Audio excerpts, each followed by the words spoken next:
Thanks for joining us. In this episode, I just wanted to speak in relation to tenancies. When you're looking to buy a property or sell a property, if there's a tenant in the property, and it's being sold subject to that tenancy, the details of that tenancy must be included in your contract of sale. And it's very important that be done because there's provision in the contract that, unless stipulated to the contrary, a buyer is entitled to vacant possession on the day of settlement. So in other words, come the day of settlement, when the buyer hands over his cheque and gets the keys, he's entitled to vacant possession. He's entitled to move into that property unless the contract is subject to the tenancy.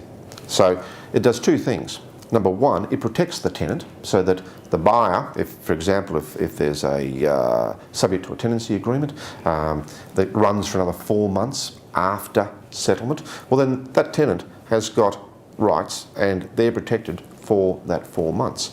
But also, from a vendor's point of view, it means that you're selling the property subject to tenancy and the buyer can't raise issue or can't object to the fact that the tenant is in the property and will remain in the property after settlement. And it then negates their right to demand vacant possession. Because if vacant possession is not given, that potentially is an opportunity for the buyer to use that excuse to terminate the contract.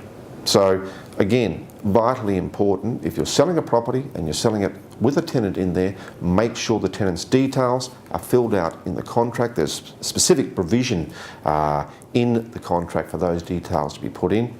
Make sure you do that. So I hope that's been of help. Thank you.